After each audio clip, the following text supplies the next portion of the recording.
Hello जी, WhatsApp guys. मेरा नाम है जैन।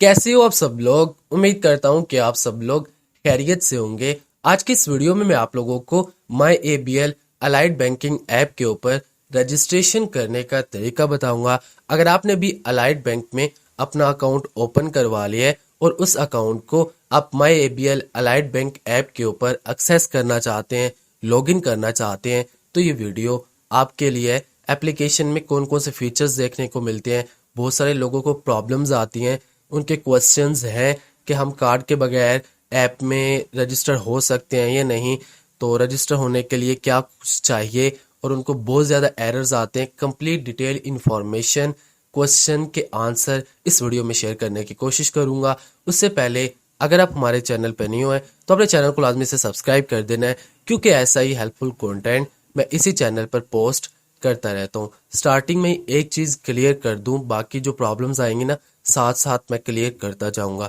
अगर आपका अकाउंट अलाइड बैंक में नहीं है तो आप इस एप्लीकेशन में रजिस्टर्ड नहीं हो सकते। एक चीज़ क्लियर होगी, एप्लीकेशन माई एबीएल के नाम से अलाइड बैंक आप प्ले स्टोर से इंस्टॉल कर सकते हैं। मैंने ऑलरेडी एप्लीकेशन इंस्टॉल की हुई है। जैसे ही आप ओपन करेंगे आपके सामने कुछ इस तरह का इंटरफेस आ जाएगा। यूजर नेम, पासवर्ड, यहाँ पर कहा जा रहा है कि आप अपनी डिटेल प्रोवाइड करके लॉगिन करें। तो आप न्यू हैं, आपने अभी तक जनरेट ही नहीं की चीज़ें, आपके पास लॉगिन एक्सेस नहीं है, तो आप लॉगिन कैसे कर सकेंगे? इसके लिए आपको रजिस्टर्ड होना पड़ेगा। उसके लिए साइन इन के बिल्कुल नीचे रजिस्टर्ड नाउ वाला ऑप्शन है, इसके ऊपर आपने क्लिक कर लेना है। ठीक हो गया। देन आप लोग के सामने कुछ इस तरह का फॉर्म ओपन होकर आ जाएगा। अगर आप पाकिस्तानी हैं, पाकिस्तान में रहते हैं, तो आपने फर्स्ट वाला ऑप्शन सेलेक्ट करना है। अगर आप पाकिस्तान से बाहर किसी और कंट्री में रहते हैं तो फॉरेन नेशनल आपने सेलेक्ट करना है। ठीक हो गया। उसके बाद यहाँ पर जो भी आपने डिटेल प्रोवाइड करनी है वो आपने वही प्रोवाइड करनी है जो आपने अपने बैंक अकाउंट ओपन करवाते वक्त दी थी। मतलब यहाँ पर CNIC शनाख्ती कार्ड नंबर जो आपने देना है वो आपने अपना देना है भाई सब, जो अकाउंट ओपन करवाते वक्त आपने दिया था।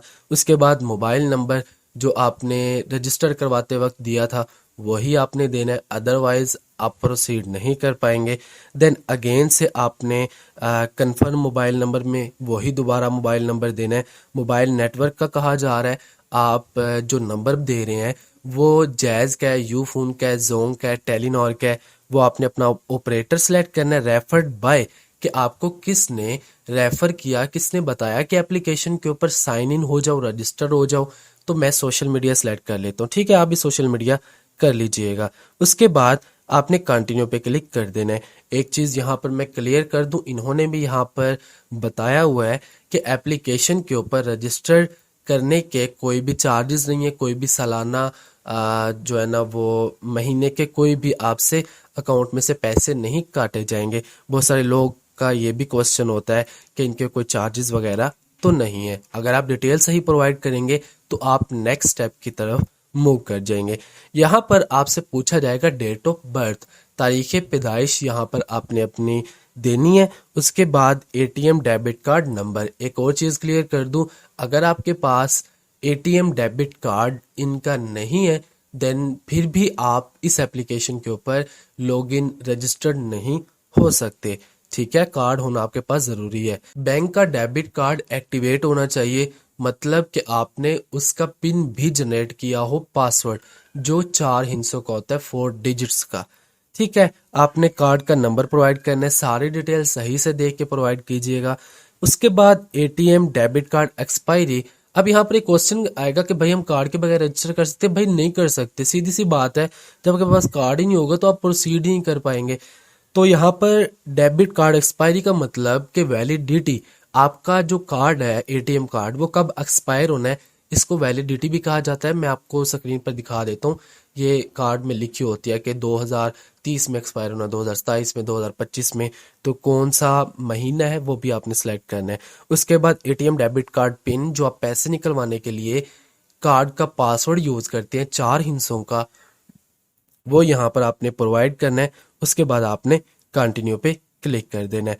अगर आपने सही डिटेल प्रोवाइड की तो आप नेक्स्ट स्टेप पर चले जाएंगे। नेक्स्ट स्टेप है वेरिफिकेशन वाला। आपके दिए हुए मोबाइल नंबर ईमेल एड्रेस के ऊपर एक वेरिफिकेशन कोड आएगा। एक चीज क्लियर कर दूं, जो सिम है, जो नंबर आपने बैंक में दिया हुआ है, जो नंबर आप रजिस्ट्रेशन के वक्त दे रहे हैं, वो सिम आपके मोबाइल के अंदर होना जरूरी है, अदरवाइज वेरिफिकेशन कोड ऑटो नहीं लगेगा और वेरीफाई नहीं होगा।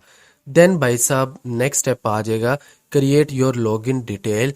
अब यहाँ पर आपने अपने अकाउंट को लॉगिन करने वाली डिटेल्स देनी है। यहाँ पर भी बहुत सारे लोगों को प्रॉब्लम आती है, वो कौन कौन सी आती है, उसका सोल्यूशन भी क्या है वो भी शेयर कर देता हूँ। फर्स्ट ऑफ ऑल आपने अपना यूज़र नेम क्रिएट करना है। यूज़र नेम जो स्टार्टिंग में लॉगिन करने के लिए मांगा जाता है। उसके बाद आपने पासवर्ड जनरेट करना है। यूज़र नेम लिखते वक्त उसमें आपने स्पेस यूज़ नहीं करनी। यूज़र नेम ऐसा होना चाहिए जो ऑलरेडी किसी ने जनरेट ना किया हो। जैसे मेरा नाम जैन है, मैं लिखूंगा जैन 1249, ठीक है। इस तरह के वर्डिंग जो ऑलरेडी किसी ने ना जनरेट की हो, मगर जैन लिखूंगा तो वो ऑलरेडी यूज़र नेम अवेलेबल का एरर आएगा। तो चेक करने के लिए कि आपके नाम जो आप यूज़र नेम जनरेट कर रहे हो इससे रिलेटेड किसी ने ऑलरेडी यूज़र नेम बनाया तो नहीं हुआ, तो आप लिख के चेक अवेलेबिलिटी पे क्लिक कर सकते हो। अगर ग्रीन हो गया तो मतलब कि वो ऑलरेडी अवेलेबल नहीं है, अगर रेड हुआ तो मतलब ऑलरेडी किसी ने यूज़र नेम जनरेट किया हुआ है, तो उसके अंदर आपने थोड़ी बहुत चेंजिंग कर लेनी है। देन आ जाता है पासवर्ड। पासवर्ड यहाँ पर आपने स्ट्रॉन्ग क्रिएट करना है। इंटर पासवर्ड में भी आपने वही पासवर्ड लिखना है जो आप ऊपर लिखेंगे। पासवर्ड लिखते वक्त कुछ चीज़ों का आपने ख्याल रखना है। 8 कैरेक्टर से कम आपका पासवर्ड नहीं होना चाहिए, उससे बड़ा होना चाहिए। उसके अंदर कैपिटल और स्मॉल लेटर्स मतलब स्पेशल कैरेक्टर्स भी होने चाहिए। मैं एग्जांपल देता हूँ, पाकिस्तान पी बड़ा लिखूं, ठीक है, और ये कैपिटल लेटर भी हो गए, स्मॉल लेटर्स भी हो गए। उसके बाद आपने नंबर्स भी इसमें डाले, 1 2 3 जैसे मैं ऐड करता हूँ। उसके बाद आपने स्पेशल कैरेक्टर भी ऐड करना है जिसमें डॉलर साइन आ जाता है, नंबर वाला साइन आ जाता है, ठीक हो गया, परसेंटेज आ जाता है। इस तरह का आपने स्पेशल कैरेक्टर भी उसके अंदर ऐड कर लेना है। ये चीज़ें लिखने के बाद आपने एग्री करके कंटिन्यू पे क्लिक कर देना है। ये चीज़ें अगर सही नहीं देंगे तो नेक्स्ट आप प्रोसीड नहीं कर पाएंगे सक्सेसफुली। देख सकते हैं मैंने अलाइड बैंकिंग ऐप के ऊपर रजिस्ट्रेशन कर लिया है। जैसे ही आप रजिस्ट्रेशन कर लेंगे तो जो आपने यूज़र नेम जनरेट किया होगा, जो पासवर्ड जनरेट किया होगा, उसको यूज़ करके आपने इसमें लॉगिन हो जाना है। ठीक हो गया, मैंने जनरेट किया था गुलाम अब्बास और मैं अपना पासवर्ड वगैरह लिखता हूँ और साइन इन के ऊपर क्लिक करता हूँ। सक्सेसफुली मैं साइन इन हो चुका हूँ। अब डिवाइस वेरिफिकेशन हो रही है, दोबारा मेरे नंबर के ऊपर जो है ना वो पासवर्ड आ रहा है, मैं उसको भी वेरीफाई करता हूँ, सबमिट करता हूँ और सक्सेसफुली मैं अलाइड बैंकिंग ऐप के ऊपर लॉगिन हो चुका हूँ। आप इस अलाइड बैंकिंग ऐप के ज़रिए घर बैठे अपने अकाउंट का बैलेंस चेक कर सकते हैं। उसके अलावा आप पेमेंट्स करना चाहें ऑनलाइन वो कर सकते हैं, ट्रांसफ़र बैलेंस करना चाहें, ठीक है, किसी और अकाउंट में पैसे ट्रांसफ़र करना चाहें वो कर सकते हैं, मोबाइल बैलेंस कर सकते हैं, टिकट बुक करना चाहें, लोन हासिल करना चाहें। उसके अलावा बहुत ज़्यादा फीचर्स मिल जाते हैं, ठीक है। आप इसको एक्सप्लोर करेंगे ना, आपको तमाम फीचर्स पता लग जाएंगे इस ऐप के अंदर कौन कौन से अवेलेबल हैं। उम्मीद करता हूँ कि आप समझ गए होंगे कि आप इस अलाइड बैंकिंग ऐप के ऊपर रजिस्ट्रेशन कैसे कर सकते हैं और लॉगिन कैसे हो सकते हैं। कोई भी क्वेश्चन है नीचे कमेंट करके पूछिएगा। वीडियो अच्छी लगी तो लाइक सब्सक्राइब कर देना। इंशाल्लाह मिलते हैं नेक्स्ट इंफॉर्मेटिव वीडियो के साथ। तब तक के लिए अपना ख्याल रखिएगा। अल्लाह हाफिज़।